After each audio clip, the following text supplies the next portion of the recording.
I mean, that might be a general note, too, to do some education for our communities as we're putting in bike lanes in areas, and there's new striping for people to kind of just be cognizant of what the rules are when there's a bike lane, not to go into it, but when there's a dash line where you can use it to turn right, you can go in there, but be cognizant of bicyclists that might be coming up on you on that right side. So.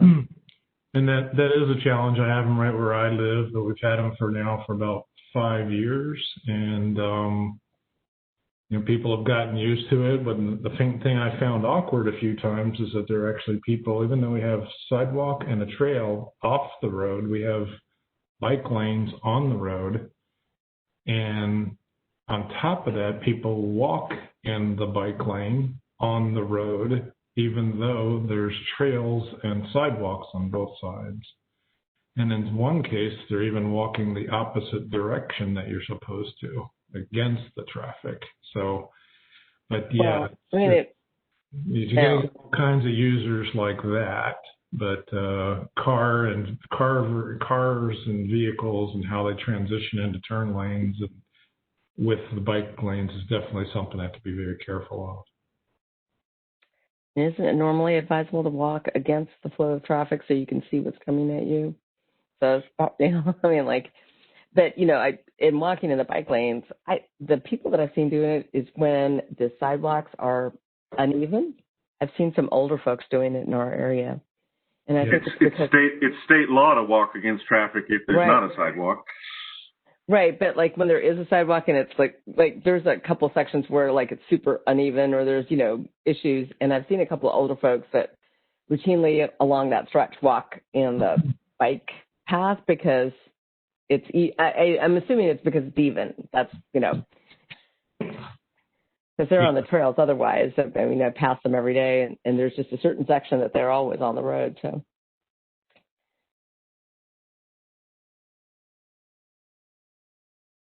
Yeah, Chris, in the case I was referring to, we have bike lanes on both sides of the road and a sidewalk with a 5-foot buffer on one side and a trail with a 5-foot buffer on the other side.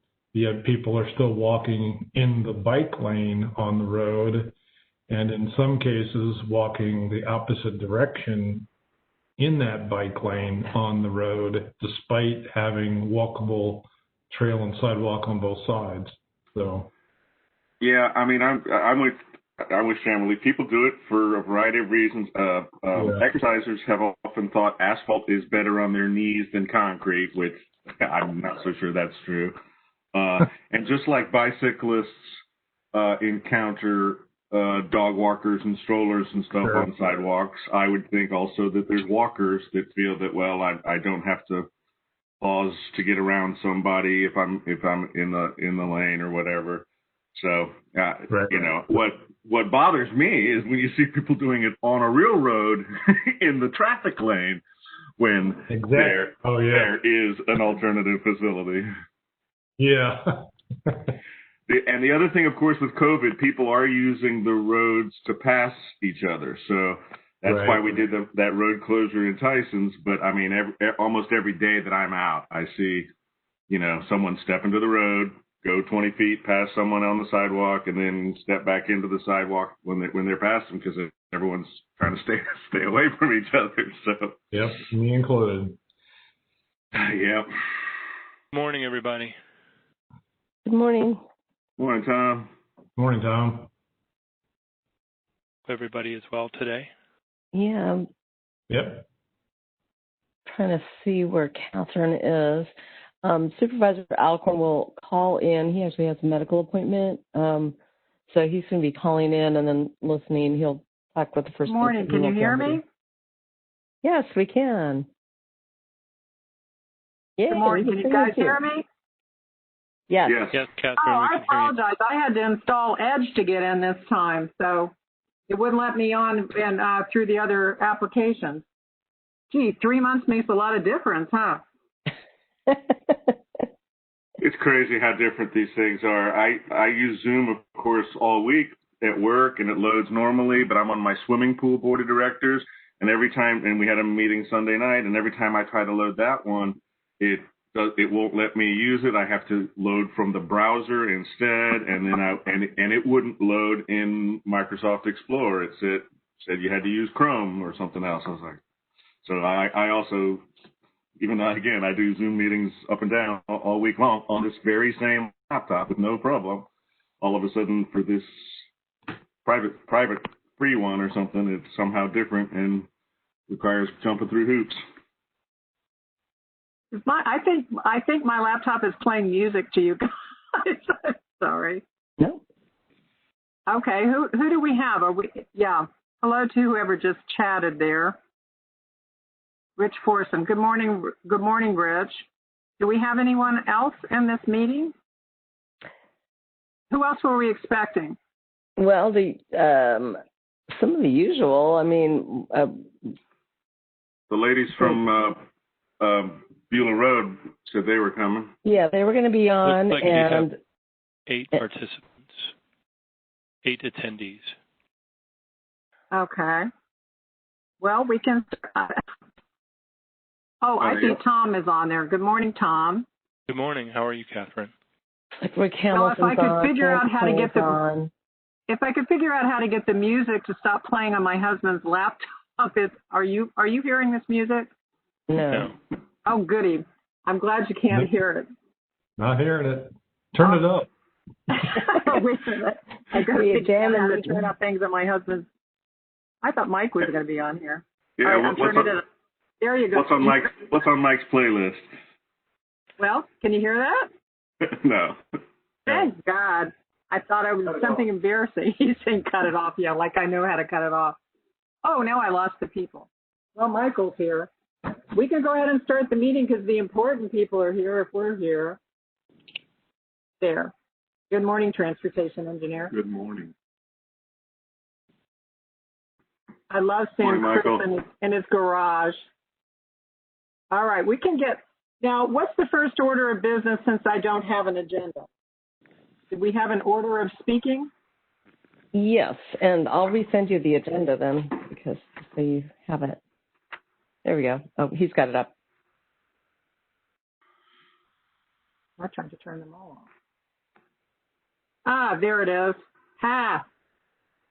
So we're already delayed a couple of minutes. Again, I apologize. I had to install Edge in order to get into this, and it's not like it hasn't been 30 days since I had one of these.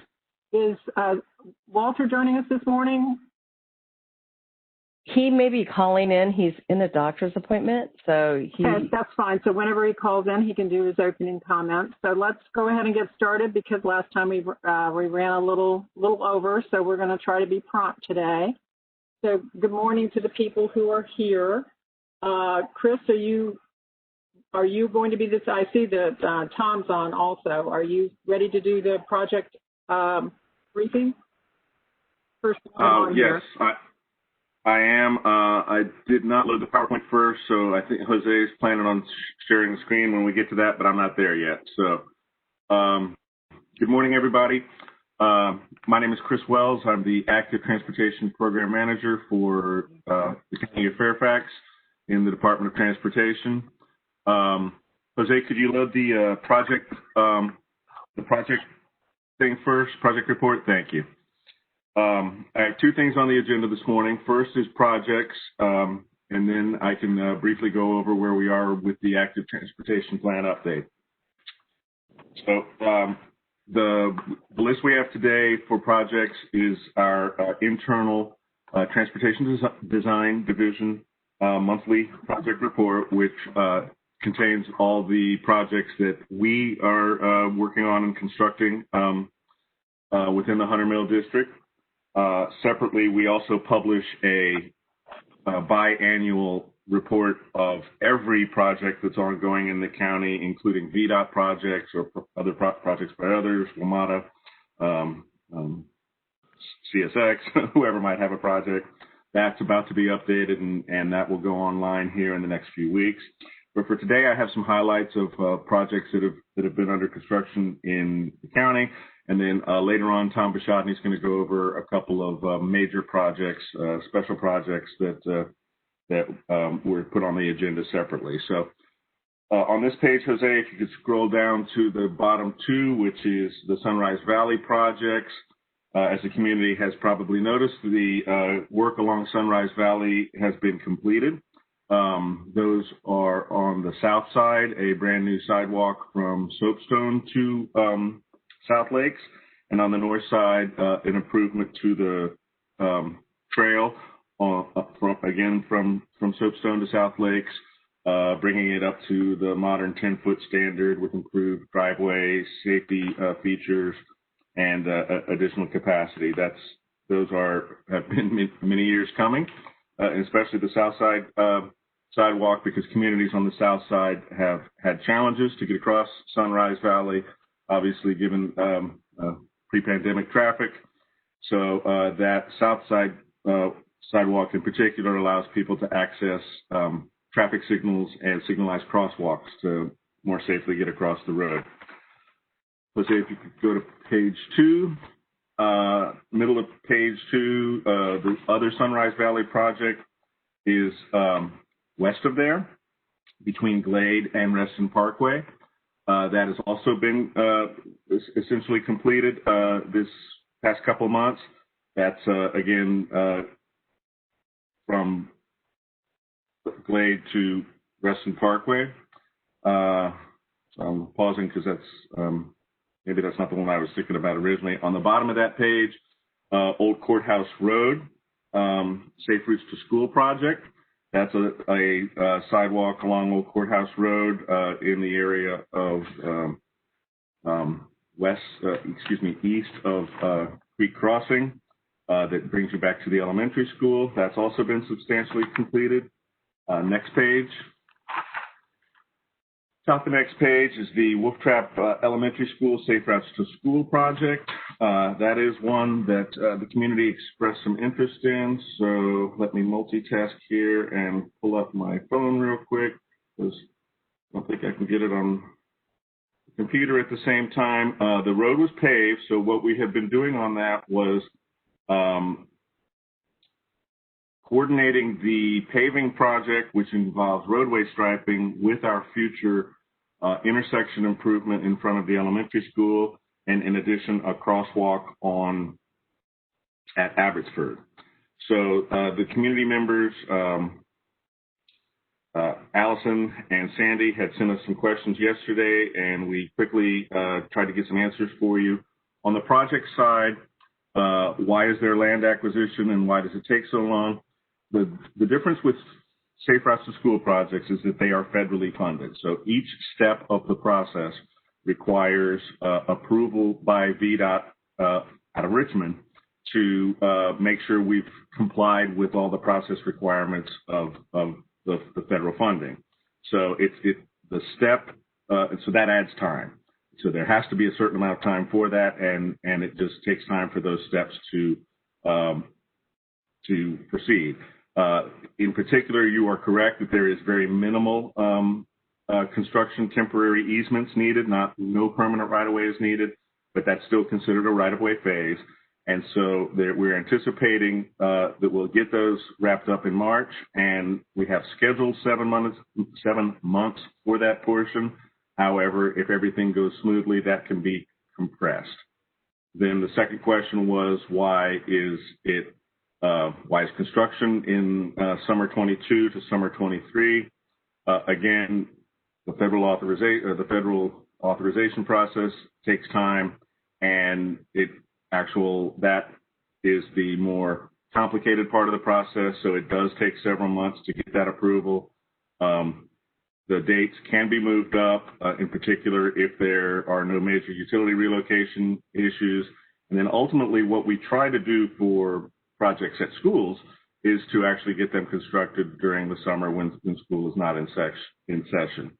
And then, yes, we've owed you a set of plans for your review. Francisco Loretti is our engineer on that, and he will provide you, we can email each other and set up an opportunity for you to review the plans, either in person or virtually. So the other questions you had were in relationship to the paving process. and we add bikes may use full lane signs where the road narrows outside of the wide area. Those are not currently planned, but we do have contingency in our signage budget that we can do that. We'll check and see to be sure, but we believe that is something. To be clear, we don't have a countywide program for those signs, but that is the appropriate sign to, if there is a need to sign bicyclists in the road. It used to be the share the road sign, and that's no longer the best practices sign. So that is the best practices sign. So we'll look at that. You ask if no parking signs could be added along the area. VDOT typically does not prefer to do that immediately as part of paving, and after people acclimate themselves to the striping, hopefully there won't be a parking problem. But VDOT can go back out and put no parking signs if it becomes a parking problem. I think we also actually try and do enforcement first, even before the signs, if we have a problem. But again, that's something that, because of the costs, we try not to do that as just straight out of the gate on every project. Will there be crosswalk signs at Abbotsford? Yes, absolutely. It's a whole chicken and an egg thing. When we have the paving program, we don't want to put the signs up when there's not a crosswalk, and then as soon as the crosswalk goes in, we really need to get the signs up. So we however, are depending on the pace of the paving program, and so we actually really scurry around as fast as we can to get the signs in as soon as the word has come that the road has been paved. Could the Abbotsford crosswalk have a button-activated lighting? So I assume that's the rapid flash beacons like you see in the town of Vienna on that road. That crosswalk was designed, most importantly, to be able to accommodate a future concrete pedestrian refuge island. So a concrete pedestrian refuge island is actually a more effective proven countermeasure for safety. Now, at the moment, we don't have that construction designed and scheduled, but we did set up the intersection to accommodate that. Likewise, to do the rapid flash beacon, we would need to do a documented count to submit to VDOT. However, if we can get the concrete island in, you might find that you'll feel better with that. I don't see where that is in the process, so I will have to report back on that. And then the question about the buffer lanes and wouldn't more striping help people understand the buffer? Yes, it would. However, it's a cost situation. We add miles of bike lanes throughout the county. We appreciate VDOT's partnership with that. And as part of the balance between benefits and costs of this partnership, VDOT does not want to do diagonal hash marks the entire length of the buffer strip, because that is thousands of dollars per project, so let alone for the county. And so what is typically done is those diagonal hash marks are done at the beginning of the buffer, at the end of the buffer, and sometimes at intermediate steps. So let me continue through the capital projects, and then we'll see if there's any questions on all of them, including this one.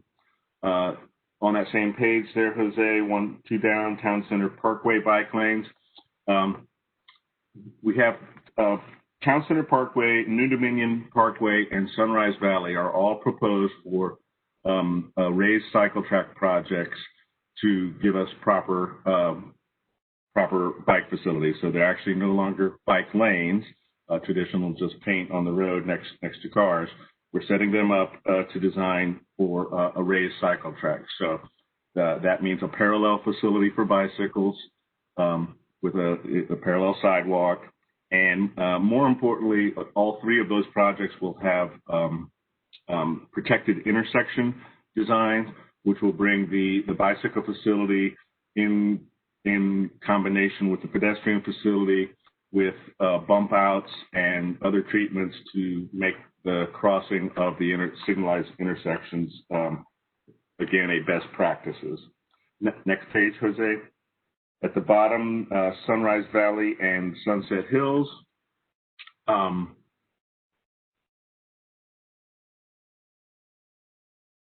Sunrise Valley is the That's the bike lane I was referencing. The Sunset Hills is the crosswalk of the Fairfax County Parkway Trail as it crosses the Sunset Hills off-ramp. That project is now begun construction. As bicyclists in the area are aware, the two Fairfax County Parkway Trail crossings in that area at Sunrise and at the Dulles Toll Road on-ramp are two of the most challenging crosswalks in the entire county. And so we have projects to fix both of those. The Sunset Hills one is the first one that is ready for construction. So you should see the construction activity there that will relocate the crosswalk into a more visible location and add a rapid flash beacon. Next page. On Glade, on the top of the page, the missing links of walkways along Glade between Colts Neck and Freetown, which are both sides of Reston Parkway, east and west. That was substantially completed this summer. Two down from that is North Shore Walkway. North Shore Walkway is the south side between North Shore Court and Sycamore Valley Court.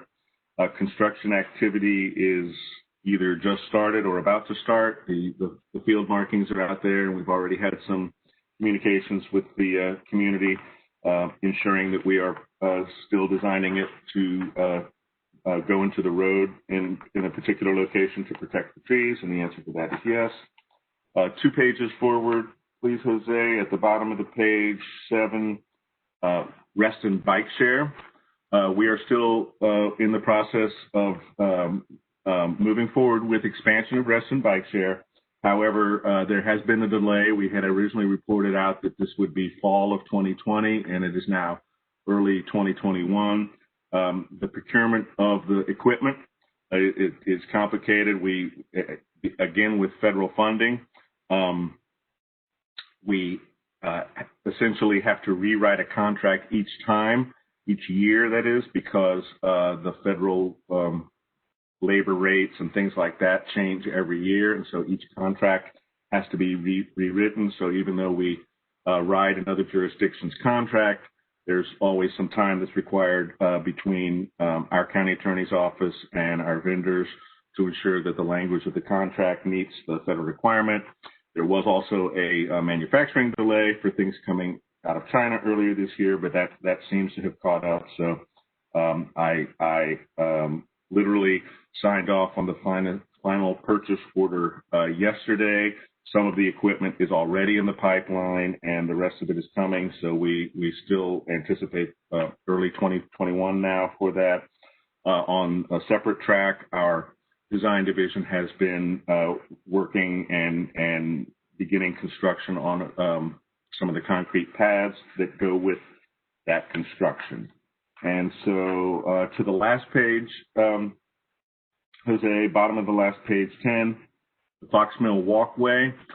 We have 2 projects of interest along the Foxmill corridor. Tom will talk after me about the signal at Pinecrest of interest, but the Foxmill Walkway, which we broke into 2 separate projects because of the intersection work.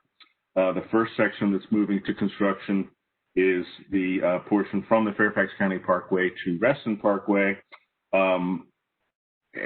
As often is the case in capital project construction, it did turn out that there was some complications when Verizon got out there and took a look at some utility relocation that was planned. They determined that it would not work, unfortunately, as it was planned. So there was some minor shifting required. And so we coordinated closely with the supervisor's office and to ensure people understood why things were slightly different from the plan. So with that, that's my report on the regular pace of capital projects activity. Tom has the special projects, and Catherine, I don't know if you want to take questions now or at the end, or how we're doing it this morning. Oh, I think since you finished your presentation, if anyone has a clarifying question specific to your presentation, it would be appropriate. Looks like Eric may have a question.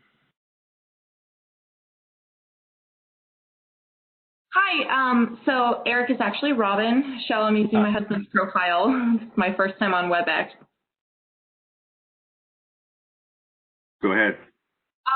So I do have a question. I was planning on asking it in the Foxmill Pinecrest Light section, but I think it applies to your presentation. I would love to hear a little bit more about the process regarding decisions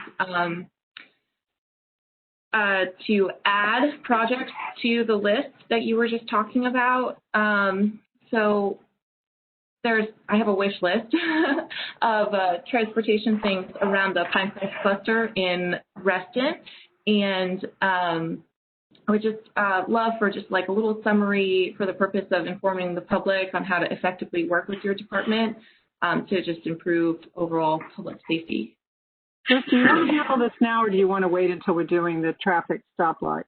Because I had asked for clarifying questions about any projects on your site. Well, that's okay. I can do it quickly. It's we get okay, just so that you understand, Robin. We get sidewalk requests pretty much daily in the county, at least weekly. Unfortunately, the magnitude of requests greatly outweigh the funding that's available. So the Board of Supervisors has funded $536 million worth of pedestrian projects over 23 fiscal years, which is a really phenomenal achievement, even compared to our regional peers. But unfortunately, the needs do still far outweigh the projects. Separately, of course, we've done billions of dollars of major road projects, and of course, the signal at Pinecrest is a road project that also has pedestrian components. So what we do is we maintain a list of unfunded project requests. And so if you want to work with Shamily through the supervisor's office or contact us directly or both, we maintain these lists. And the answer that we give is that, you know, at such time as there is future funding that's available and the board is in a position to decide on adding new projects, that we review all of the project requests within each district with the board offices and determine prioritization, feasibility, so on and so forth, try to match the correct types of funding to the correct types of projects. For instance, I mentioned Safe Routes to School is a special type of funding that is available for school projects. So that's the short answer of how projects get on the list.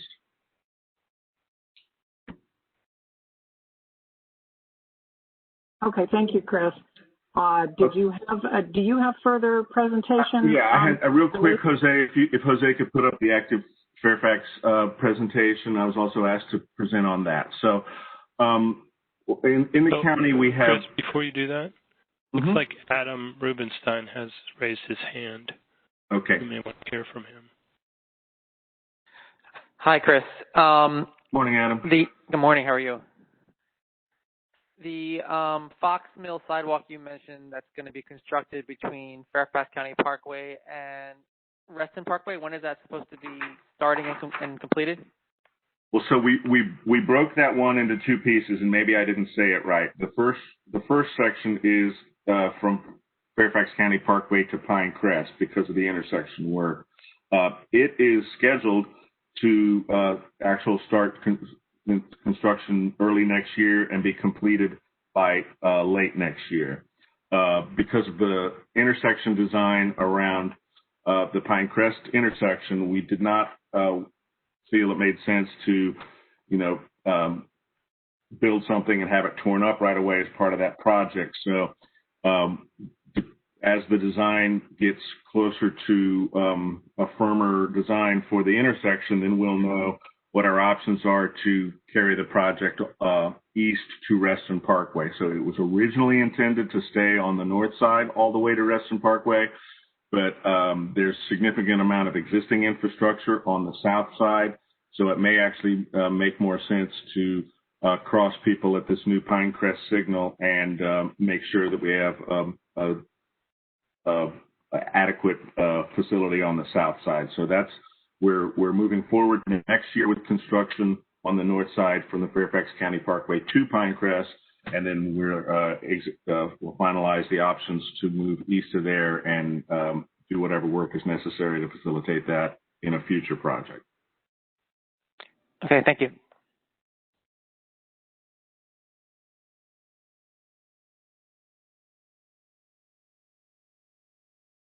Okay, so I was also asked to present quickly, and I'm sorry, I'm running behind.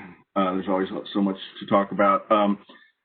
Big picture wise, so moving to the comprehensive plan level of activity in the county, we have two major documents, next slide, Jose, that govern bicycle and trail planning in the county.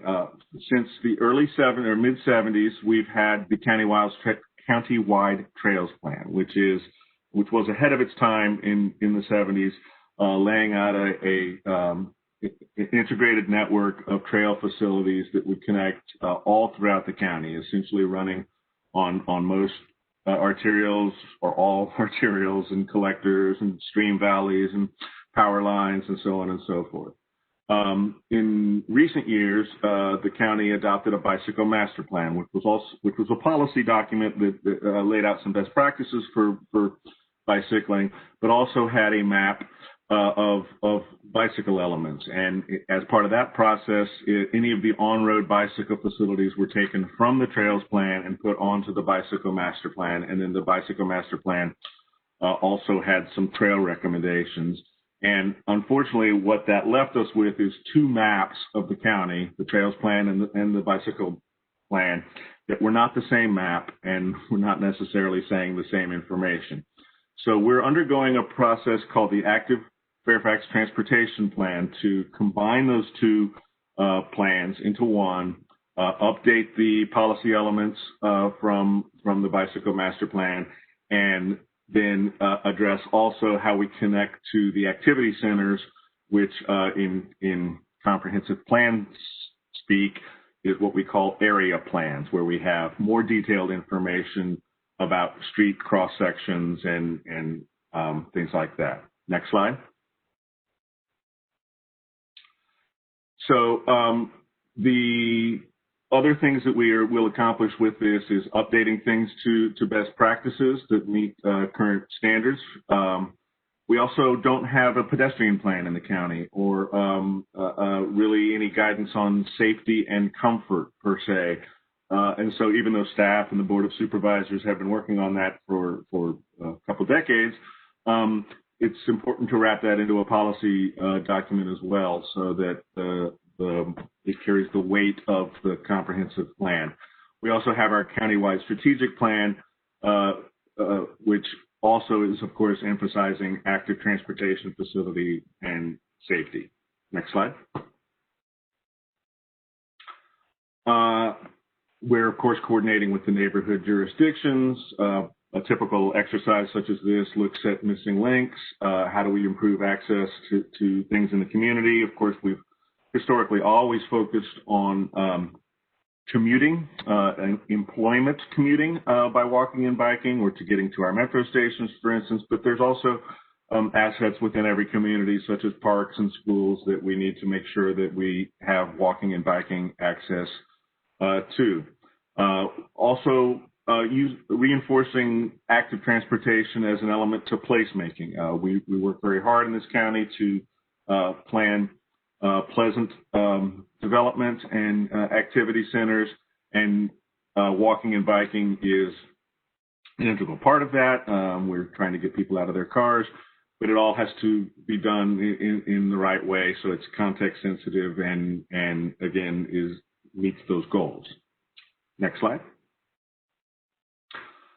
We'll look to develop an active transportation toolkit that then takes the engineering standards that are available to us from VDOT and from the federal level, but put them in a context-sensitive design for Fairfax County. Fairfax County is, of course, an urbanizing, suburban, with rural area county, so we're certainly not a one-size-fits-all jurisdiction, and most of the bicycle and pedestrian best practices have been developed in cities, and so while they set the stage for what we want to do in the county, it's important that we have a context-sensitive toolkit so that when a development comes along or a project comes along, we have some flexibility, first of all, so that we're not bound by, oh, the plan says there has to be a 10-foot trail.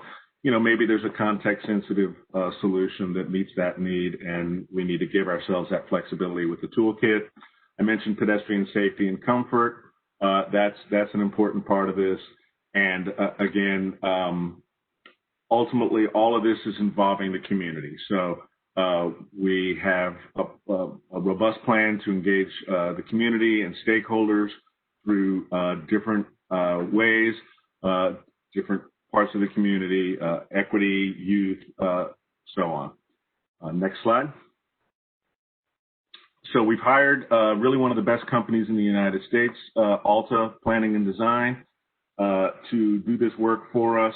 They've done major plans throughout the United States, West Coast, Atlanta, and so they're bringing their expertise to help us, as well as AECOM on the engineering side, which also has significant expertise in working these type of plans. Next slide. Where we are with the schedule. So we're in what we call phase one of this process. We're funded for phase one of this process. That includes doing a policy and plan audit of all of the, not only county policies, but state policies that need tweaking.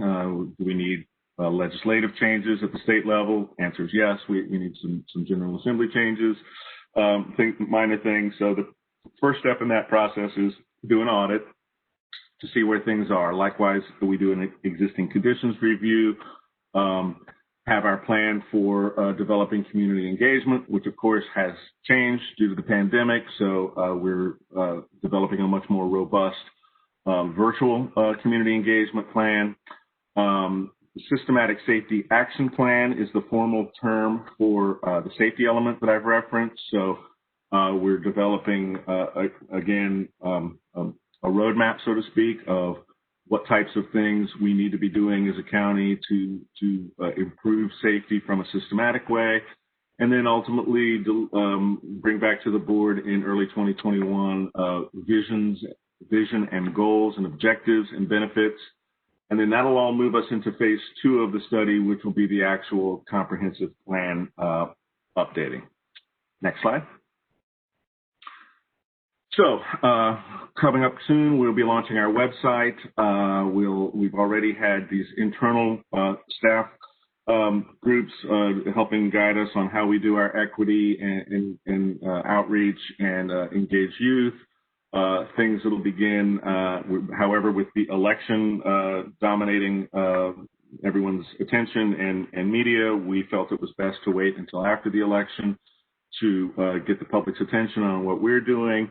So in middle to late November, that's when we'll do the beginning efforts of reaching out to the public. We'll have things such as an interactive map, survey, start doing either pop-up outreach or targeted outreach. Next slide.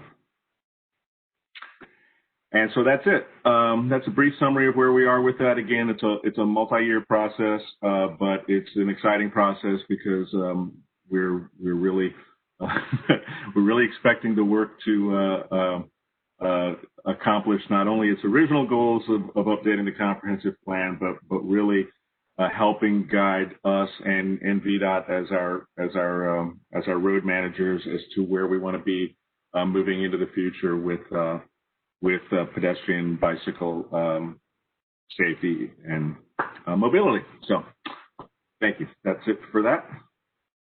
Okay, thank you, Chris. That's impressive. I can't imagine why you're waiting till after the election. It's so quiet over there in the government building. Nothing's going on at all. We're ready to proceed to Tom, who's speaking on the status of the light at Foxmill and Pinecrest. Tom doing that? Yes, I am. So good morning, everyone. This is Tom Bashadi. I'm the Director of Fairfax County's Department of Transportation. I have 3 projects that I want to dive a little deeper into, and the first one is the light at Foxmill and Pinecrest. The Board of Supervisors on September 29th approved a project administration agreement with VDOT to fund the full preliminary engineering phase of the project. So that's about $900,000. VDOT is working on that design in-house. They have experts that can do that, and it's more efficient to do it in-house rather than to try and contract it out. As part of the agreement, the county is also essentially acknowledging that the total cost of the project is $5.7 million when you put all the details that are involved in this project. And so, while we have signed the agreement for the $900,000 for design, there will still be additional action required for the remainder of the money. But one of the things that we wanted to do was wait until the design is finished to finalize that, because that $5.7 million number will move around. It may go up, it hopefully will go down, and then we have set aside money to provide for the construction, but the final agreement will depend on what the ultimate construction cost will be for the project. So VDOT has completed the survey that is required to do the design, and they have started the preliminary engineering work. And as you may recall, there's a number of different aspects to it. In addition to installing the traffic signal, there's also several turn lanes that need to be included in there, and there will be right-of-way. So that's part of the total cost that gets up to $5.7 million at this point. So that's moving along, and we're as soon as VDOT has more detailed design, we will come out and do some type of community meeting. If we can do it in person, we will, but most likely it'll probably be some type of a virtual meeting so we can show the community what's being worked on, get some feedback to refine the design, and then finalize it. So also moving along to the pedestrian bridge at the W&OD over Wiehle Avenue. This is a very exciting project. If you've ever tried to bike across Wiehle Avenue on the W&OD, you know it's a little bit dicey there. So we were able to complete the design to an extent to allow us to enter a right-of-way in July of this year. And so we're in the process there. I believe are 6 or 7 parcels that we need to acquire a portion of to allow the project to be built. That's anticipated to be completed in spring of 2021. And then in addition to that, at the same time, Dominion is working on their plans to move 3 of those overhead power poles. There's 2 sets of power poles. One is kind of a single pole, and the other is more of an A-frame pole. We're going to need to move 3 of the kind of single pole installations there. And so VDOT's working on the design for that. We do anticipate that they'll finish the design this year, this calendar year. And then relocations will start as soon as we've finished the land acquisition, which is spring of 2022. I'm sorry, relocations will be completed by then, spring of 2022. And then summer of 2022, construction starts, and we should finish by summer of 2023. So we've made very good progress on that project recently, and it's moving towards construction. The last project that I'll talk a little bit about is the Soapstone extension. This is a new connection across the toll road between Sunrise Valley Drive and Sunset Hills. It is an extension of Soapstone up to essentially Sunset Hills. And so we've been working on the environmental document. There are several federal processes that we have to follow to complete the environmental document because there is federal funding on the project. And so that's where we are. We hope to finish that early next year, early 2021, and that will allow us to move from the environmental process formally into the design process. The The design itself will be done by VDOT, and they have secured a contractor to do that. So they're just waiting for the county to be able to finish the environmental process, and then they can start the formal design of the roadway and the bridge across the toll road. The bridge will include not only travel lanes, but bicycle and pedestrian facilities on both sides. So it will be a truly multimodal facility. So, Catherine, those are the updates on those projects. Happy to answer any questions that anyone might have. Catherine, I believe Kimberly had a question that she wanted to ask. Hi, thank you. I think I don't have my camera on. Can you hear me? Yes, we can. Thank you so much. Yes, I just wanted to first off to say how excited we are, and to send a note of appreciation to everyone involved in getting the Pinecrest Foxmill light situation underway. We're delighted, and we appreciate your support on this issue that is so important to our community. I wondered if we could just, again, I've been asking, could we do some intermediary stuff? We know that this is coming, but in the meantime, certainly those vertical delineators along those turn lanes so people can't swerve around the cars that are trying to turn. I've brought this up at a couple meetings and asked, please, if we could just, it can't cost much to be the kind of thing that could go up tomorrow. And might actually reduce some of the likelihood of accidents. We'd really appreciate it if we could get somebody, just to get out and look at those. I think it sounds like a pretty easy fix or intermediate step. The other thing I wanted to say is it'd be great if you guys would sort of communicate with us a little bit more. I don't hold an official position. I've just been involved in this project trying to get you all to pay attention to it and make some progress for a while. And we did have a meeting set up with Supervisor Alcorn to come out to the location. We had organized, I have hundreds of people we've organized that we're communicating with between the neighborhood associations and the business community just off the road. We didn't know that, for example, the Board of Supervisors was about to vote on the agreement. It would have been great for you all just to sort of float a note to us and say, hey, listen, this is coming. I know it would be of interest. We kind of find our news out from Reston Now. And I just wanted, we send emails and we don't hear from people for months at a time. It'd be great if we could just have some kind of more transparency or greater flow of information. We're trying to work with you, and we really want to support the effort, and we're grateful for your engagement around this and for all the work that you are doing. We just would appreciate kind of more opportunities to let people know when they ask us, and we have to say we don't know, we've sent emails and we're not hearing back. So I just wanted to ask or kind of offer those two things. And again, the primary one is a note of appreciation. Well, thank you for that. We can certainly give you our contact information, and you can contact us directly. I would say, I'm not sure who you were sending emails to, but I will say that the number of emails that we're all getting these days has exploded.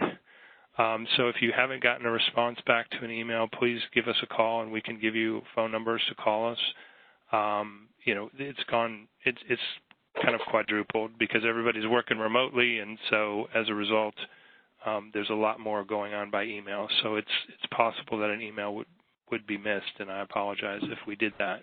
Yeah, no, that's just been going on for a long time. And I just wanted to say, if you guys would sort of give us a heads up, right? If you. Yes, we can do that. I think we have your contact information, and we can certainly do that. I know we were scheduled to come out, I think, in March to kind of have a community meeting. Correct. Obviously, that was not possible, and still probably is not possible to have a meeting with hundreds of people. So we can set up something virtually with the supervisor's office if that's helpful, or we could have a small group meeting in the field potentially, but we would not be able to have a significant group of people together at this point. But we're happy to try and strengthen the communication with you. Yeah, and this is Supervisor Alcorn. Just want to jump in. I've been lurking on my telephone for the call. But I did want to say, I apologize for not giving you the heads up on the matter that came to the Board of Supervisors on approving the design funding last month. We'll try to do better in terms of communication and hope to get our procedures in better shape so that we can make sure you get a heads up on all that as soon as we do. Thank you so much. It would give us an opportunity to cheer you on and then to communicate to the people who are engaged around the issue from this perspective. Thank you. Great. Well, good morning, Walter. It's good to see you. Should we take a break in our agenda to let you do, we skipped over your welcoming comments at the beginning. So do you want them now, or do you want to do them when we finish with the presentation? I'm not sure how long you're going to be with us.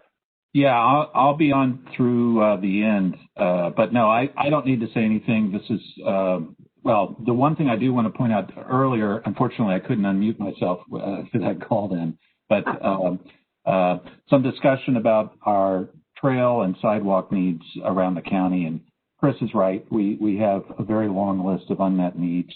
That is something that I'm very aware of, and I've discussed that with some of my colleagues on the board.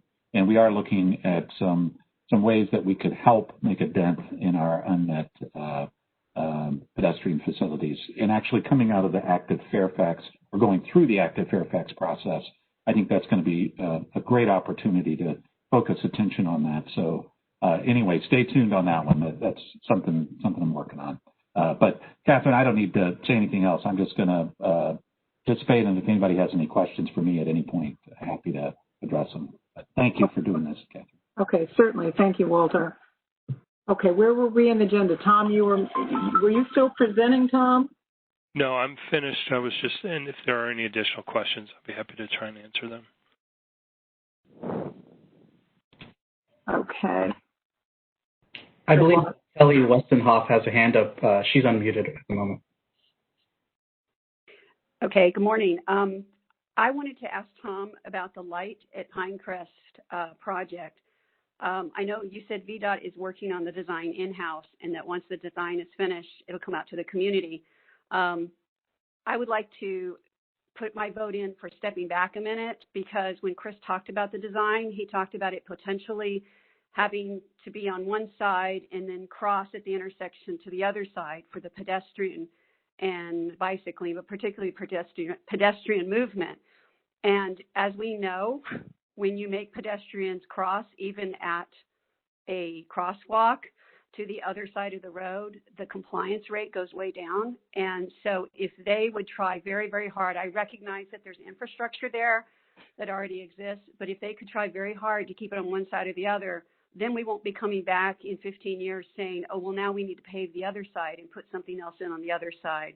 I think it's more important to spend the money to do it right and to get a design that works for the people who are actually walking along that corridor, and that, slows the traffic down. We need to do some enforcement. And I think, I'm sorry I didn't get her name, but the lady who asked for the flex posts, anything that can be done interim to slow the traffic down, including enforcement, would be a huge boon, because almost every day, even with the low traffic, almost every day when I go through there at the speed limit, I have people passing me on my right and riding my tail feathers. And that's, of course, when I'm in my car, because I would not risk my life doing that on the bike. So that's just all I wanted to ask, was for you all to keep the heat on VDOT to try to keep the project on one side or the other. Thanks. Okay, well, obviously, and you said, we may come back later for a trail on the other side. We probably need a trail on both sides. And so I hear you. I agree with you, actually, that it would be better to keep the trail all on one side. But there's a number of considerations that we'll be looking at. Certainly, if we can keep the trail all on the north side, I think everybody would appreciate that. And so we are definitely looking at that. But we've got a little ways to go before we have a final decision on that. But thank you for your input, Kelly. In terms of the interim measures, I know VDOT has done a number of things at that intersection. Steve may want to talk a little bit more in detail about that. But, the delineators, while they are used in some settings, particularly down in the District of Columbia, they are very challenging in some ways because you put them in and, cars run over them, snowplows pull them up, and so it's a constant replacement effort. And so, Steve, you may want to talk a little bit more about that and how VDOT feels about that. Hi, everyone. This is Steve Watts from VDOT. So, to follow up a little bit about the Foxmill Pinecrest intersection, and as Tom mentioned, we have done various interim improvements over the past several years, starting a few years back when the traffic signal was evaluated for being warranted, and then doing a signal justification report, and then we've done additional measures at the intersection. And it's kind of the process with traffic engineering is interesting because you try to make incremental improvements here and there that affect the behavior of drivers without just throwing everything out there, if you will. But I know our traffic engineering group has done various measures through time. I don't have that list of what those are off the top of my head, but speaking to what you were referring to, I think are called flex posts, and Tom's right. We're not flex posts present a lot of problems. They besides the snowplows knocking them over, cars not only knock them over, but sometimes they're hit, they fly up, they hit a windshield, damage a car, then we get a tort claim. So, they're also a little bit unsafe in some cases. So we're not real big on using those except for in extremely low speed situations for very specialized reasons. But I think I did Kimberly promised you that I think you wrote an email a little while back and our staff was looking at, along with the design team, if there were interim improvements that could be made that are in line with what is starting to happen with a preliminary design. So as they're working their way through the design, if there's something that they can do now that fits into that preliminary design, we're going to look at doing that. So speaking a little bit further to that and to add on to what Tom was saying, our staff is working on the design. We finished the survey. We will have some looking at right-of-way and utility relocations, and we're coordinating sidewalk location and crosswalk locations with Fairfax County. And our plan is to have some sort of information meeting likely in February or March to bring everyone involved that's interested up to speed with where the design has progressed to and what it's starting to look like going forward. So I just wanted to give you that little bit of information about that project. All right, and then I guess unless there's any other questions about that, I'll continue on with the other items that were on the agenda for me today. So the first item for me today was we are getting ready for our winter weather season, and our plan is in place. Typically, our formal season is from November 1st through March 30th, and that basically invokes a 24/7 watch, if you will, of personnel, including myself, sharing time, days and night shifts of involvement in weather reporting and preparations. We have, as talked about probably in the past, over 13,000 lane miles, 2,000 bridges and ramps, 24 commuter lots, and over 1,400 signalized intersections in Fairfax County that are of course, to deal with. And some of those are very high priority in terms of safety. We have over 3,500 trucks to deal with our snow and ice conditions, mostly contractors. As part of that plan, we actually divide that up into 626 different snow map locations that are handed out and given to each of the contractors to handle their areas. We do weather reporting internally at 5 a.m. and 9 a.m. before and during the rush hour of what rush hour exists. 3 p.m. and 9 p.m. at night. So we do have that 24/7 watch going on. Our priorities, of course, are hitting on the interstates, the primaries, and the high volume secondaries, and eventually we get to the subdivision streets where we, work to make those passable once they get a couple inches of snow. But we also put a lot of special care into treating the roads near hospitals and other emergency facilities for our first responders, including, of course, police stations and fire stations and schools and other things like that. So one of the challenges that we have this year that's different than any other year, of course, is COVID-19. We cannot telework when we're having to work snow duty.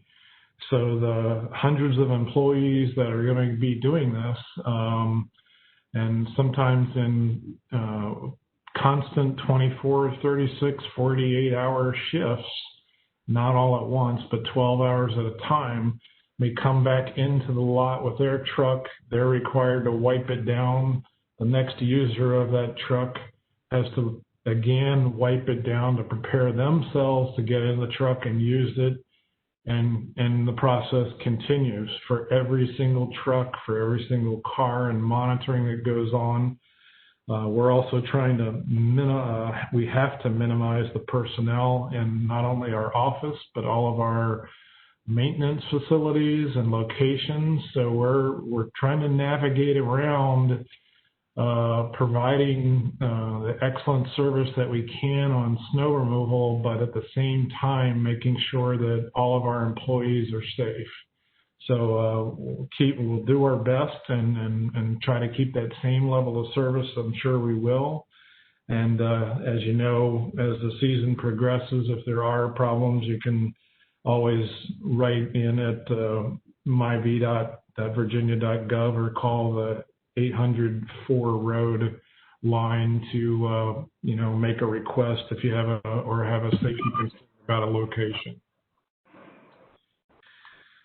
So the next area is so I want to say I appreciate everyone's patience with that. And the last thing I'd say is when we do get the events, please make all attempts to try to stay off the roads and also park your vehicles in the neighborhoods off the streets as possible, because that just helps us to help clear the roads for everyone. The next item on the list that I had were pedestrian measures, and one of them is the Sunset Hills and Michael Faraday pedestrian signal and crosswalk project.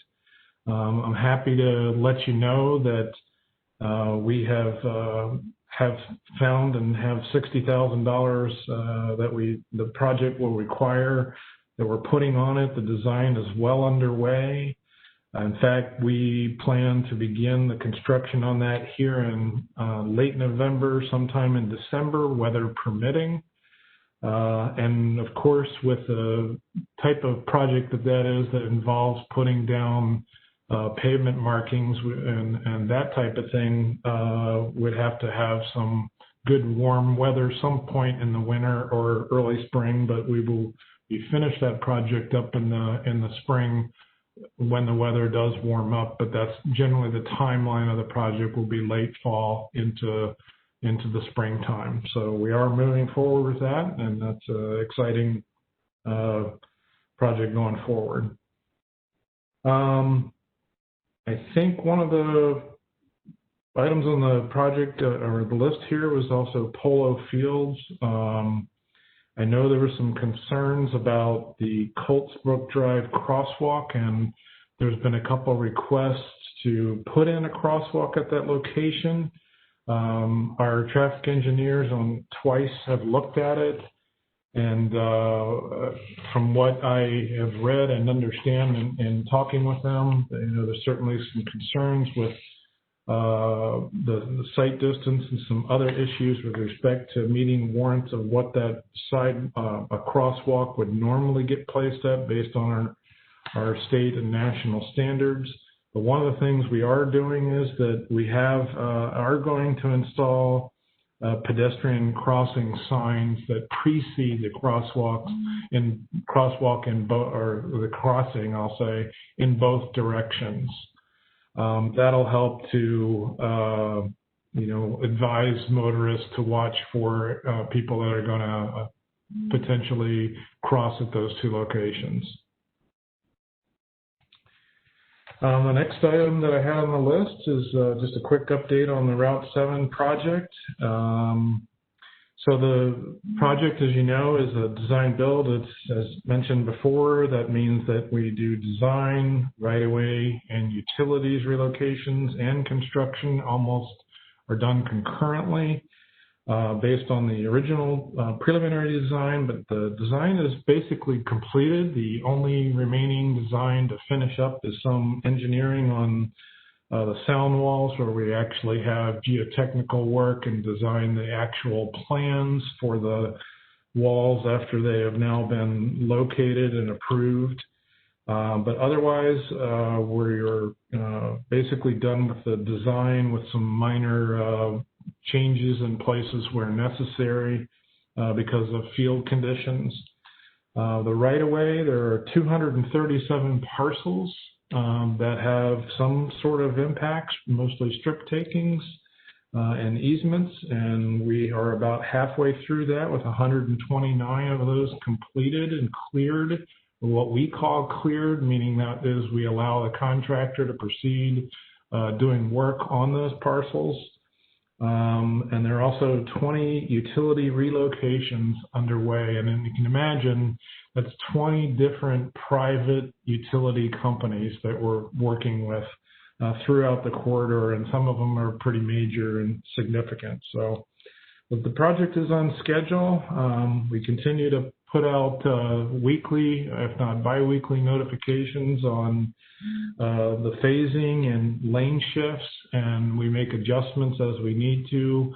A couple cases we've gotten feedback on the lane shifts and what we're doing, and we've either had provided some additional explanation that helped to resolve the issues, or we've made some adjustments to try to accommodate some things, unforeseen consequences. And of course, those we continue to work forward on those. The last thing that's on my list, and I'm kind of going through it quickly, and I'll be glad to go back and answer any questions, of course. The last thing on my list was our Hunter Mill Road Bridge. As you know, we held the design public hearing for it back on September 16th, and that was our district's first virtual formal public hearing. Quite an event in terms of how to set it up and make everything work that's in compliance with public hearing requirements, federally and otherwise. The comment period closed on that back on September 28th. Our staff is looking at all the comments to try to formulate those and categorize those and try to work on how to deal with it. And just as a reminder, it is a $5.1 million project that consists of about $863 for design and about $4.1 million in construction. We don't see on that one any utility relocations or right-of-way. It is entirely funded through our State of Good Repair funds, which is the type of maintenance fund that is used for this type of bridge replacement project. So with that, I'll wrap up, but I'll certainly be glad to answer or attempt to answer, or at least try to get you answers on any questions you may have on any of those. I think I see Adam's hand up. Okay. Hi, good morning. VDOT recently installed a sign on Easterly Road. It's a very small road, relatively new, that they're going to extend it. I'm just kind of curious when that is expected to take place. What was the name of the road again? Easterly Road. It's a very small road. It's near actually the Sunset Hills, Michael Faraday, not far from there, that intersection. But it's right near the Michael Faraday Park that's being built, the new apartment buildings. Like it's a tiny road. But VDOT recently installed a sign saying they're going to extend the road to Sunset Hills. I'm just kind of curious when that's going to take place. Adam, I believe that might be a developer project. That whole quadrant of Sunset and Wiehle, the southeast quadrant, is going to be redeveloped. And I believe those are internal roads to those projects. I had another citizen inquire about that, and that's my understanding. But the sign that was installed recently is a VDOT sign, it looks like. That's why I'm asking. I would have to check into that. I don't know, unless it says VDOT right on it. But even, still, I can look back into it. But as Chris mentioned, that we thought it would be a notice about a future development project. But I will look at. I'll circle back and try to find the answer. And if you can share your, I guess, email address or something through the supervisor's office, we'll connect up through Shamali or whomever to Catherine, either one, to get you the answer back that you were looking for. Sure. Would it help you if I took a photo of the sign? Certainly. You could do that and send it in the email. That'd be great. Sure. Thank you. No problem. Any further questions about his presentation? I think we have one hand. Supervisor, another hand up? Well, actually, Walter's hand has been up the entire time. Yeah, I'll try to put it down, but I did want to just give kudos, Steve, on the Hunter Mill Bridge public hearing. That I know we were a little bit of pioneers in terms of the first one during COVID for VDOT. But thank you. I think you guys you did it extremely well, and I thought we had good input, and look forward to that project moving forward. Thanks, Supervisor Alcorn. I know Gary did a great job with the presentation. There's a lot of people behind the scenes preparing the format and plan and game plan to make all the technology work, and it worked out. So and it went very well. So appreciate the kudos, and I'll let everybody know on the team back at our end. Thank you. I see Rick Hamilton has his hand up. Is that a question for Stephen? It is. Can you hear me? Yes. Well, first of all, thank you for the pedestrian crossing signs. Those were omitted in the denial of the Coltsbrook crosswalk. There was no reference to those, so appreciate that. That said, I don't know if you just got a briefing from your staff or whether you actually read the engineering analysis. I showed it to FCDOT, and Shamali has read it, and we are perplexed, to say the least, about the wording. Says the curve on southbound Coltsbrook obstructs the view of pedestrians on the sidewalk waiting to cross. The crossing is also at a 30-degree angle, which increases the crossing time. Therefore, we cannot honor our request for a crosswalk at this location. Furthermore, I asked what the criteria were for line of sight and those sorts of things. And one of the things in that conversation in the email back from VDOT was that the criteria for crosswalk warrants are based on pedestrians and not bicycles. Well, Polo Fields has a lot of small children, and they ride bicycles on those trails, and they use those trail crossings. So if you're talking about pedestrians, yeah, they move slowly unless they're jogging. But we got small children riding on those crosswalks. And I just don't get the logic that says pedestrians is what we're going to base this decision on.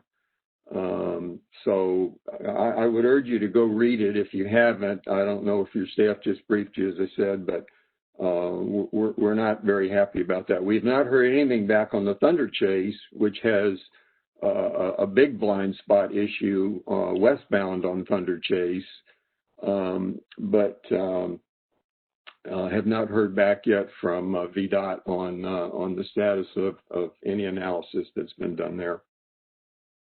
So I appreciate your questions and comments and I guess shared concerns with the blind spot issue and how that's done. But in all fairness, I would need to go back and talk to the traffic engineers to try to understand that logic myself, but also I want to look at this as more of what can we do rather than just, explain that something can't be done. So allow me some time to personally investigate this a little bit further since I've heard that from you. And please, again, also feel free to send me an email as well about this with whatever comments that you have that can help with that as a follow-up. I'm not one to just stop, at that point, and because,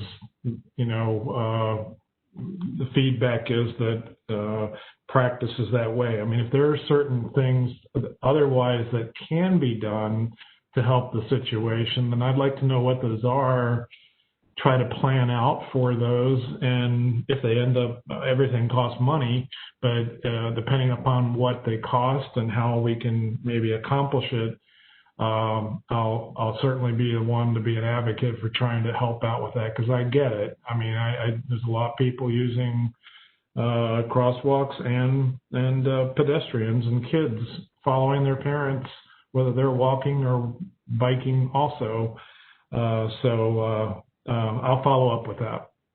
I appreciate one other comment that was used in the conversation in the emails with VDOT was that the speed humps, and there are speed humps close to these crossings, I should say, on both Colesbrook and Thunder Chase, that these speed humps should, and that's a quote, should slow motorists. Well, I can tell you that I'm not a big fan of speed humps anymore. I was part of the team that advocated them, but frankly, people, including our own residents, do not slow down for speed humps. They just keep right on going, and so that is not a deterrent in my view.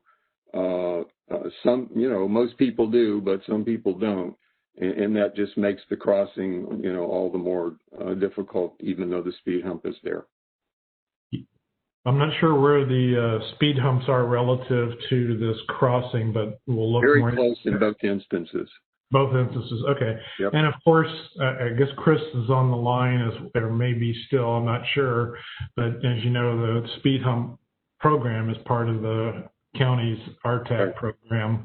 And it is there because statistically speaking, anyway, it does help to slow down traffic. And there are always those bad behaviors that occur. I have some in the neighborhood I moved into. And yeah, I see occasionally people that have a big truck and don't care about their shock absorbers and they just blow right through them and that type of thing, or they slide around the side and use two wheels in the gutter pan just to allow to soften the blow, if you will. But Chris, if you have anything to add about just that in general. Yeah, I would echo what Steve said. What we have found is that actual vertical or horizontal devices is the only thing that slows vehicles as opposed to signs or things like that. So it's there, people can still go over them fast if they choose to, but typically when we do our pre-speed studies and our post-speed studies, actual vertical deflection devices are our best tool at seeing a change in speed. And Chris, I guess one of the things I'll ask maybe is, not being familiar with this, and perhaps you aren't either at this particular location, is maybe if we could get one of our traffic engineers to meet with one of your traffic engineers out at the site to kind of take a look at it, socially distanced, of course, see what could be done, given that there already are some traffic calming measures in the neighborhood that how to supplement with this crossing and the concerns in general. So maybe we could work on trying to make that arrangement happen. But appreciate the input from the community, and please forward your email to me and Chris for that matter. Just one other brief note. Polo Field's right across the street from the Herndon Metro Station. And when that opens, we're going to have a lot of non-resident traffic cutting through Polo Fields, and that's only going to exacerbate the problem with these crossings. Thanks. We're running a few minutes behind. Maybe we can move on. Thank you. I think I had just sent a chat out to people with their hands up and reminded them in the agenda we have the questions scheduled after the meeting. We do have 2 more people that are making presentations that may have to leave. So at this time, I'd like to, first of all, Stephen, you're finished with your presentation, I believe? Yes, I am. Thank you. Okay, thanks so much, as usual, with your thoroughness. Marcia, you have been so patient with us. We're ready to talk to you. It's wonderful to see your face again. Oh, thank you. It's been a while. I think it's probably at least 3 or 4 months. I think some other people from my team have been trying to keep y'all, boy, there my southern accent slipped in, informed, but it's good to be here. How are you all? We're doing well. COVID aside, we're doing wonderfully. I think that's what everybody's saying. That's what everybody's saying. We can get going with this, and I will go as quickly as I can. I think the first thing that I want to talk to you about a bit is the picture that's on the cover of this presentation that we put together. That is a photo from the pedestrian area outside, well, inside the Dulles Metro Station at the airport, and you're looking through the glass screen wall that's going up, and as you can see, it is still being erected. You can see that the terminal in the background. We're really excited to see this picture go up because it's sort of a signal that maybe the end might be closer than we think. We can go on and could you go to the next slide for me, and we'll just keep talking. Opening date. Decided to deal with that right up front. As you all have heard, WMATA has told us that the earliest that they will be able to take over to open the project is summer of 2021. That is dependent on our getting things done on time. It's also dependent on Metro's financial situation in some ways. As you have all read, the Metro is facing some harsh financial times, given the lack of revenue being produced by the system because of the lack of ridership. So we're all hoping for summer of 2021, probably around July 4th, but I probably wouldn't start right then because I don't think anybody wants to start a system on a holiday weekend that maybe COVID will be back, gone away enough that we can be going out. But at this point, construction is 99% complete. What we're concentrating on now is making sure that the contractor has complied with all of our regulations, all of the contract specifications, and all of the things that WMATA requires to be there. We're focusing on safety, quality, durability, and testing.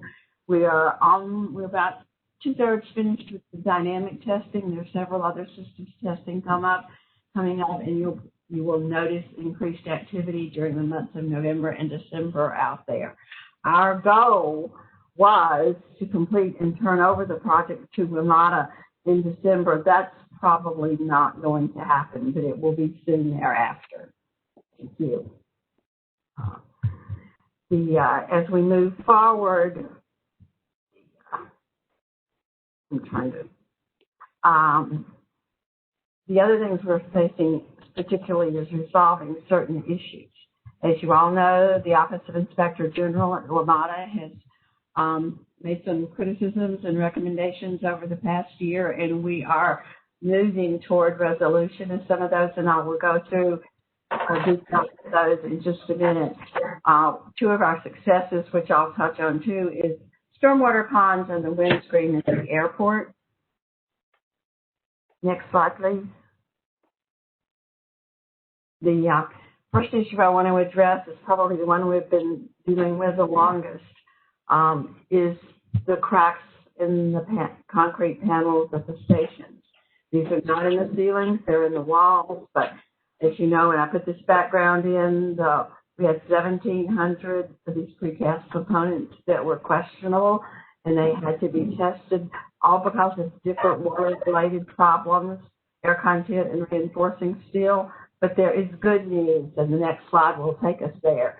The WMATA OIG has completed its inspection, or at least major portion of its inspection. WMATA is telling us that that they're somewhat satisfied with what has been done. CRC has repaired some newly identified cracks that showed up. They're really, really tiny, like a fingernail, etc.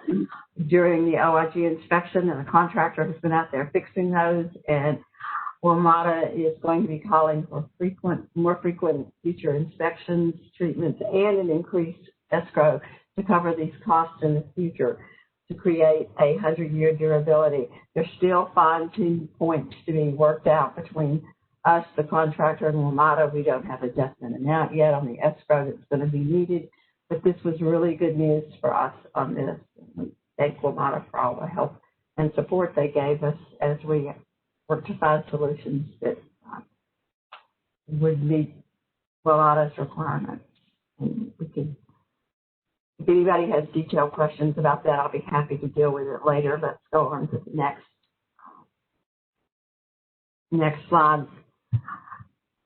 Another big issue that the OIG had reported was that we had what was called foul ballast in the rail yard. That's a picture of the ballast. What that meant were there too many fine particles in the ballast, so it would not do the proper job for drainage, etc. It has been completely replaced in the rail yard where the biggest problems were. Half has been tested and has positive results. WMATA says that they're looking on it favorably at this time, but we'll have to see how the other tests come out. Now we can move to the next issue.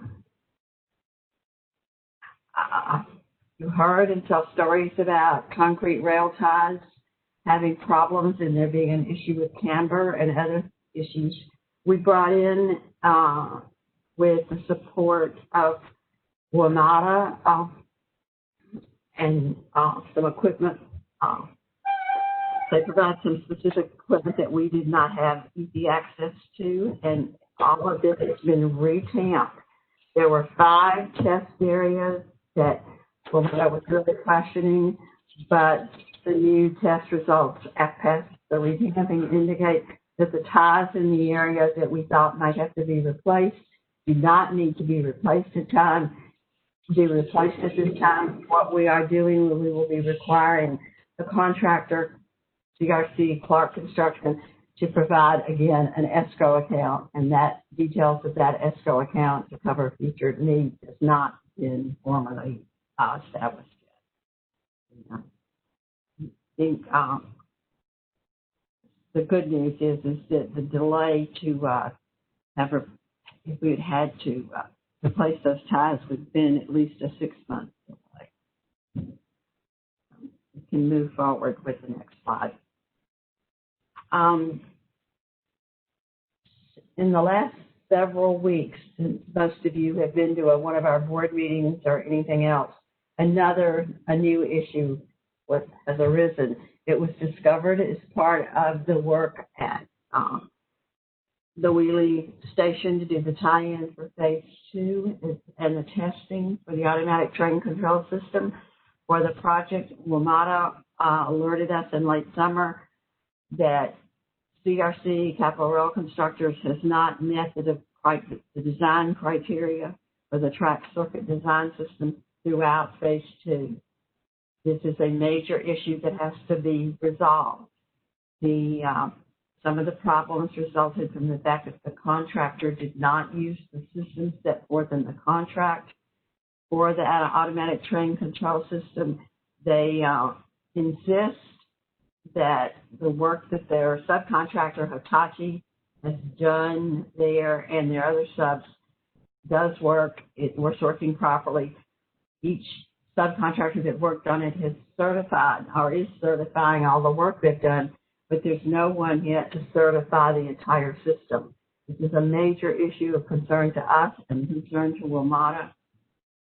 We have probably had 3 meetings a day, every day, a lot of them virtual for the last 2.5 weeks on this subject matter. We don't have a solution yet, but WMATA, the Airports Authority, CRC, and some consultants that we've brought in continue to talk about how this is going to be resolved. On the good side, Hitachi, who installed the system on phase 1, which met all the criteria, also installed the system in phase 2, but they did not, but the design was not properly followed. We don't know, but they insist that it works, and we're just going to have to work it out with Hitachi somewhat. Hitachi has an amazing reputation throughout the world for doing train control systems. They do several thousands of them in this country and have done them all around the world. We're hopeful. This has got to be worked out quickly. We continue to meet, and hopefully, definitely, maybe by the end of the year, we'll know what the path forward to this is going to be. I'll be happy to answer any questions on that too. Let's move on to the next. The windscreen that I bragged about at the very beginning at Dulles Airport. Most of you who have followed the project know that this is a huge glass wall, about 300 panels of glass that is on the terminal side of the Dulles Airport station, and the design and the architecture of it mimics the design of the airport terminal. So it's going to look, it's going to tie the whole complex together, the terminal and the station visually. Final installation of the glass panels is expected in the next week or 2. Please keep your fingers crossed that it doesn't rain forever this week, because we really do hope that next week we will be able to see the final installation. And if you drive to the airport at night after that, you might be able to see it all lit up and see how really special this is. This was a major effort in the design of the station at Dulles to make sure it fit in and did not disturb the visuals put forth the architecture of the terminal. So watch for, I don't think it's going to cause anybody any interruptions of traffic or driving. Most of this work has been done in the middle of the night. And when you turn the lights on, I think next week on trial, it's probably going to be about 3 o'clock in the morning. So I don't think that work out there is going to interrupt anybody from getting to the airport. Let's go ahead to the next one. Another plus that we're proud of, as a lot of you remember, we had a year delay in the stormwater management plans for the rail project after there were changes in state codes and Chesapeake Bay regulations to better protect the Dulles corridor and the Chesapeake Bay. We have completed construction of 12 of the stormwater facilities that we need to open.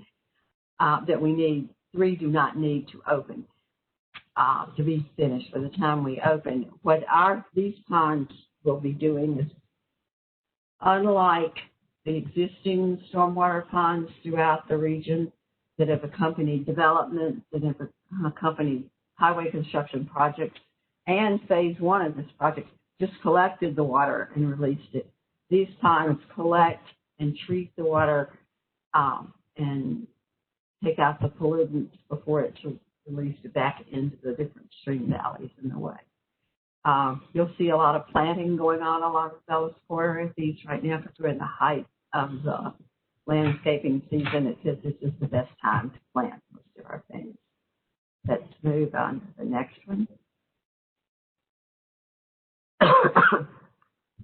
I know y'all are sick of service outages, especially the ones we had last month, but we are going to need 3 more at the Wiehle Rest and East Station in order to complete the work at what we call NO6, but that's the Wiehle Rest and Station area.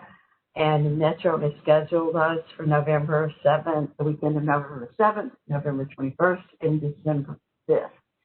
The area to be affected will be the area between the Spring Hill Station and the Wiehle Rest and East Station, and free buses will provide bridge services for riders between those 2 stations during the outages.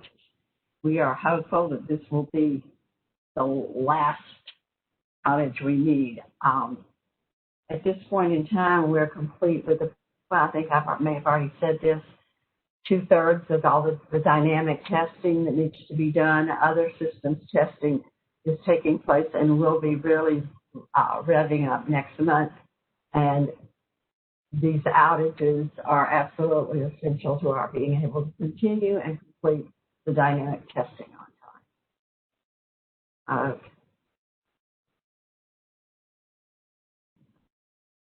Now, COVID. I'm not going to read all of this to you. I'm just going to talk a little bit about it. Most of the folks on the rail project team, except those actually involved in the construction, are working off-site. All of our employees, those on-site and off-site, have to abide by social distancing, have to wear masks. Some people have more extensive masks than others, depending on what work they're doing. We've now set up procedures in place for anyone going into the headquarters office in Herndon has to create a record of their temperature as they enter, and they'll let anybody know and alert us if that temperature changes within the following 24 hours. We send out daily updates as necessary when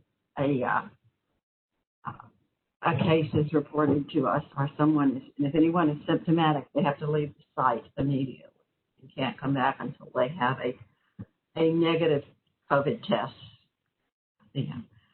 One of the things that has come up in the last several weeks is people are wanting to come in and visit. Some elected officials have asked to come and visit. Some members of our stakeholder groups have asked to come and visit. At this point, we're not doing public tours and in-person presentations. We have managed to accommodate one request by a company that is producing a video to promote Silver Line once it opens, and their production schedule meant we had to clear a section where we could take some people in so they could get some good video in. I think it's being funded and will be used to advertise how great the Silver Line is once we open by Loudon County.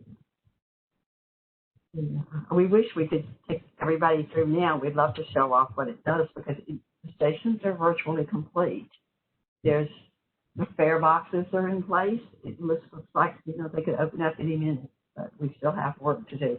One thing I would like to thank everybody involved in on this, both Loudon County and Fairfax County have done a marvelous job with the parking garages that both counties have built to serve this project. They are really ready to use. In fact, in Loudon, one is already being used, but they are ready and waiting. And so, unfortunately, there's no train running for them yet. Let's go to the next slide. I think it does show another COVID slide, which we have been very, very blessed throughout the project and at the Airports Authority. COVID has not slowed construction. Contractors have been able to make up any lost time. The number one goal is to protect everybody that works for the authority, everybody that's a subcontractor, everybody who has to come on site for utility, et cetera, and they're all following all of our guidelines. But you can see on here, as of October 27th, the WMATA folks who work on the project reported 1 case of COVID. Contractors and subs at 8. The project management team has 2, and the actual MWAA staff has none. We have implemented contact tracing to help curtail this. So far, we have been very fortunate, and in fact, in some areas where work has probably been speeded up along construction. No traffic helps. No traffic helps. But I think that basically concludes everything, unless something else. We thought last night about putting in pictures of the rail yard. The rail yard pictures are the same thing that they were the last time we were here.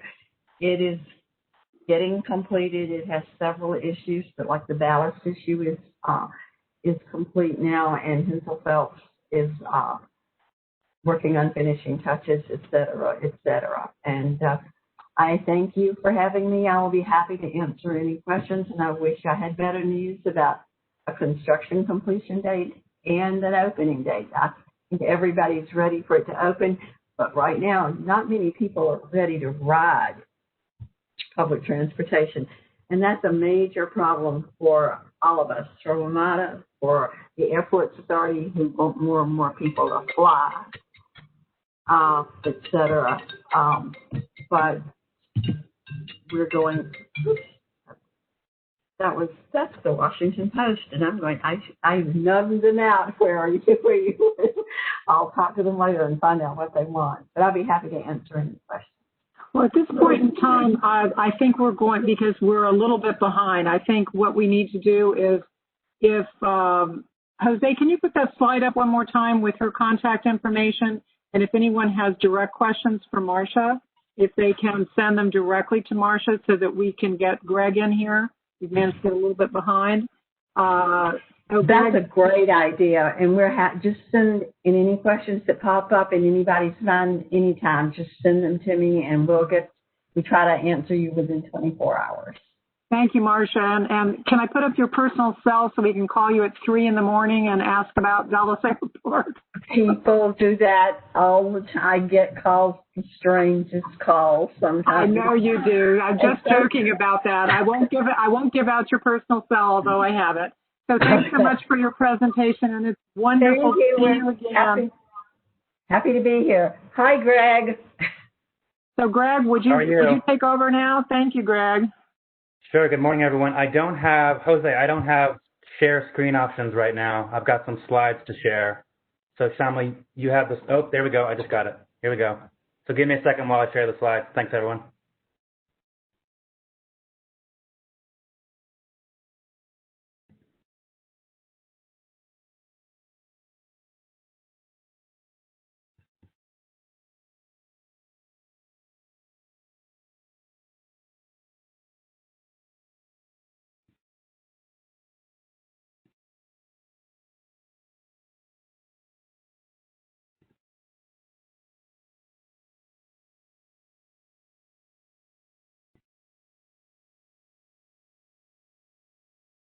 Okay, it looks like it's loading. Thanks for the patience. Okay, can everyone see the slides? Yep, we're good. Okay, great. All right, good morning, everyone. This is Greg Potts from Metro Government Relations. It was good to see Marcia. Thanks for the update on Silver Line Phase 2. Just thought I would run through a few slides, not take too long here. Really the priorities here you can see on the screen: safety, service, and financial stability. Of course, safety is more important now than ever, and I'll get into that right now. So here is a lot of things that we've been doing. We've been doing these things really for a long time now, since the pandemic began.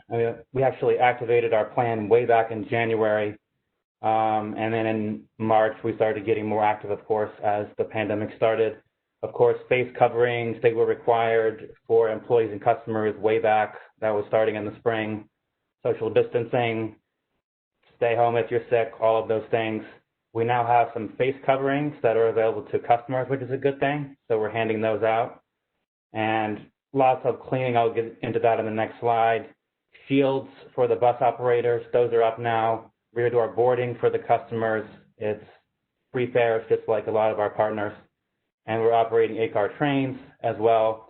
And something neat as well, we actually launched with Apple mobile fare payment. So now if you have an iPhone, it's the newer iPhone, I believe. But if you have an iPhone, you can actually use your iPhone as a SmartTrip card, so you don't have to deal with the fare vending machines. So you don't have to touch anything, all that. So that's good as well. So these are just a few things that we're doing to keep all of our customers and our employees safe. We've been hearing a lot about cleaning. That's very important to everyone. It's important to me. It's important to anyone who would ride on the train. They want to see the cleaning. They want to understand that Metro is doing these things. We are doing daily cleaning, station cleaning, disinfecting of buses, etc. We're also doing on-demand sort of deep cleaning. You can see the picture here of an individual. We do, I think it's almost weekly, an electrostatic fogger. So we do that in the trains, and that's kind of a deep cleaning to get, really in there. And we've been working with APTA and the industry nationwide, and we've gotten a seal for the transit industry as far as our cleaning strategies. So that is ongoing, and that's very important to the region and important to us. This is something that has also been mentioned. I know Supervisor Alcorn is on the call, and we've heard a lot from NVTC, from local electeds, from state electeds. What is Metro doing to reassure customers about the safety of the system? That's really important. Obviously ridership is down. So we are doing a marketing campaign, and it started up in this month actually, and it's called Doing Our Part. And so there should be a lot of information out there now on TV, on the radio, on cable, social media as well. There's actually a commercial that's out there that's really good, and I can share with the group. It's online, and it features a lot of our employees as well as our chief safety officer. So that's kind of a good thing. And that's going to continue through the end of the year into January. And we're trying to get that word out to the local elected. So, for example, Hunter Mill, I'm going to be able to send some links to you all, to you, Shamli. We can share links to the commercial, social media, all of those things to get the word out. And we really appreciate any help to share that message. Great. So wanted to mention ridership briefly. That was something that was asked about. You can see this is pretty stark here. So this is the ridership pre-pandemic, and you can see the extreme drop-off that happened in the middle of March. So things were really moving along well. Ridership was going great, and then COVID hit, and you can see it went way down. So we are consistently down on the rail side about 90%, although that's come back a little bit. I was looking at the numbers earlier. On the rail end, it's about 85% down compared to pre-COVID and on the weekdays. And it's a little bit, it's not down as much on the weekends, interestingly. And we have all of our ridership up online as well, and I'll share some links later on that. You can see that we share daily ridership on both bus and rail. And bus is down not as much as rail. In the region, it's about just under 60% down. So in the beginning of the pandemic, it was down significantly bus, maybe almost 80%. But now we're hitting about 60% down.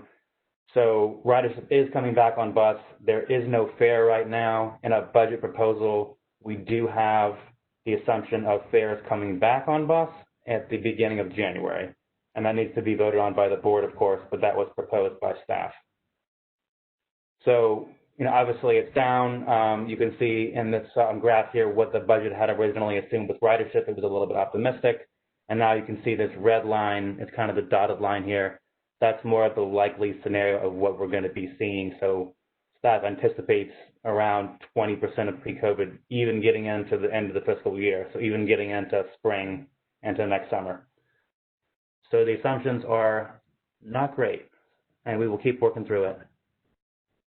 This is the service that's taking place right now. Just wanted to let everyone know this started in August.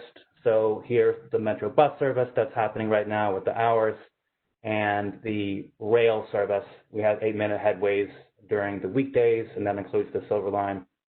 And that started up, like I said, in mid-August, and that continues. Unfortunately, because of the budget situation, there's a proposal to reduce service that I'll talk about in a second. So this is very quick on the budget. We have a funding gap for the current fiscal year, that's FY21.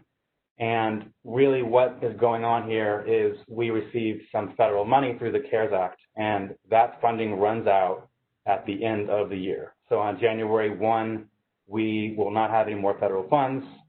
It's been, we've been in a lot of discussions with the federal government about potential funds. Obviously, that's been a very up and down situation. There's a lot of uncertainty on federal funding for transit nationwide. We'll see what happens. What happened before the election, obviously, may or may not happen in the winter. So we are, optimistic of federal funding, but it's not a certainty, of course. So what's happened is there's been a funding gap that's been created in the operating budget because of the significant decrease in revenue. And what you can see here is something that was advertised to the public. There was public hearings. There was an open public comment period that ended a few weeks ago. And we had a $212 million gap. And we've essentially recommended doing a number of things. There are some management cuts that we're proposing, including furloughs, reducing station managers. And the big item really, and we're deferring some capital projects that are non-safety related, of course, but the biggest is potential service cuts. So, these service cuts, it's not going to impact bus really because bus is going to maintain the same level of service that it has now. It's just an assumption of really continuing that service through the end of the fiscal year. On the rail end, there's a proposal to reduce headways, to shorten the hours of the system. Like I said, we've gotten public feedback on that, and the board is going to be receiving information at the beginning of next month and then voting on it at the end of next month. If those changes go into effect, the service changes, depending on what the board acts on, would go into effect at the end of the year, early January, to get that going. But obviously, like I said, there's a lot of uncertainty with the federal government, so we're all sort of muddling through that together. So really, that was it on the budget. Marcia mentioned this, so I think we're good here. I just wanted to give a heads up on the weekend shutdowns on Silver Line Phase 2. There's going to be 3 of them. She already talked about it. Free bus bridge. The only thing I would mention is that the bus bridge at Wiehle is going to be at the Reston Station Boulevard location, the same location as the summer shuttles. So that's where they're going to be. Free shuttle, as Marcia said, between Wiehle and Spring Hill. And so that's happening, and that's on our website. And just wanted to make sure everyone was aware of that and working with MWAA to get this work done.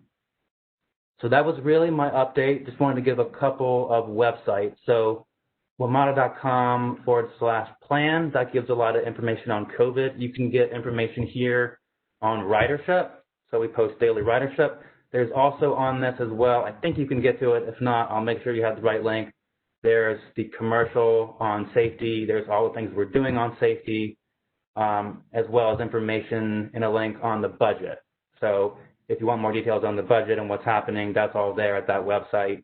And it gives all of the service information and all that good stuff. So I will stop there and happy to try and answer any questions anyone has.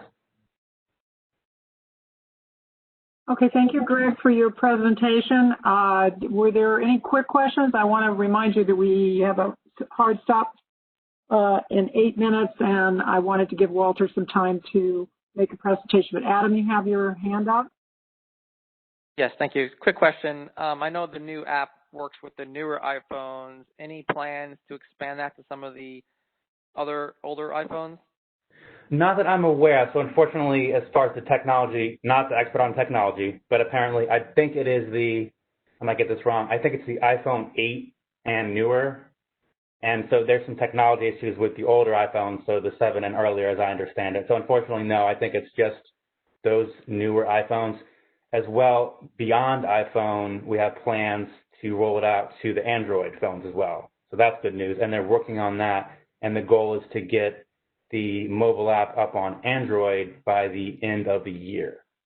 So then it'll be available really to almost anyone that has a smartphone, Apple and otherwise. And yeah, so like me, I have an iPhone 6, so I need to upgrade my iPhone now, I guess. Thank you.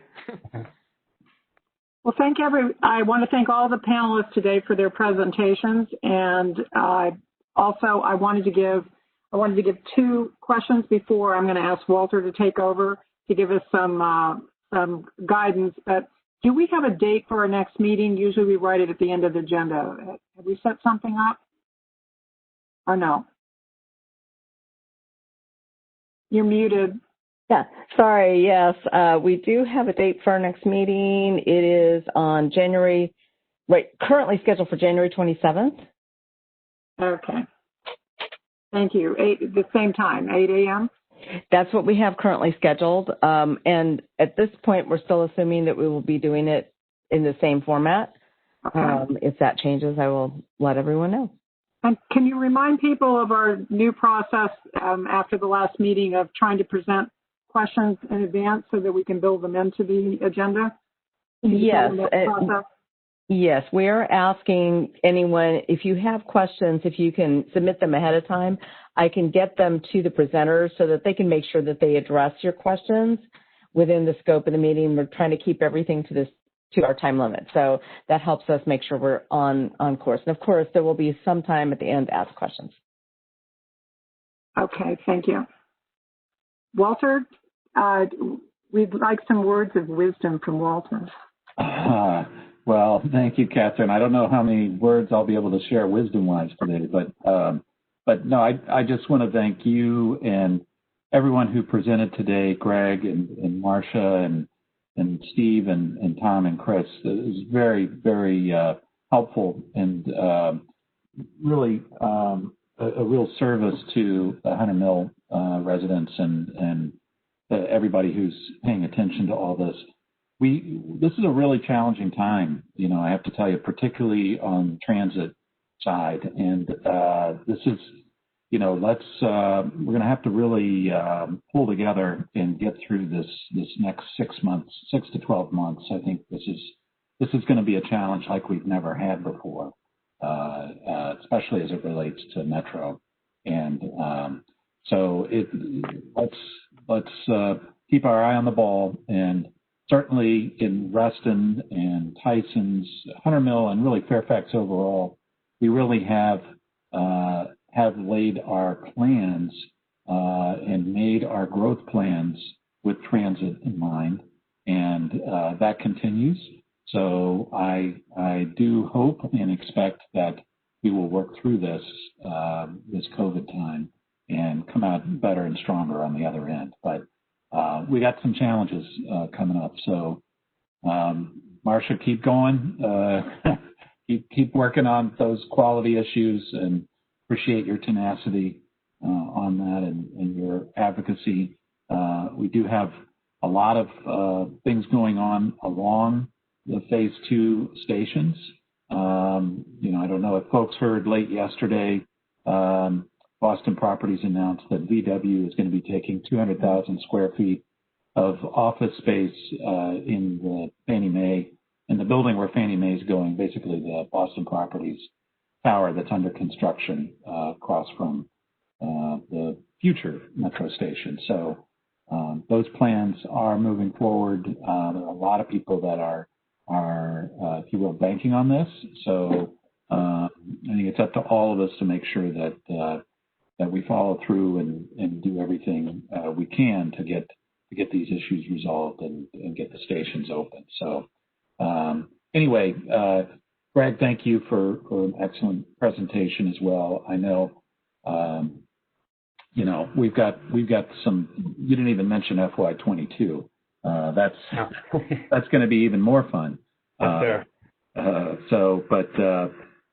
Anyway, thank you, Catherine. And I know we're coming up on the hard stop time, but I look forward to the meeting in January. And as always, if there are items that haven't been addressed that folks want us to flag or to get some additional information or speakers on, Shamily and Catherine too, you guys are on top of that. So thanks everybody for doing this today.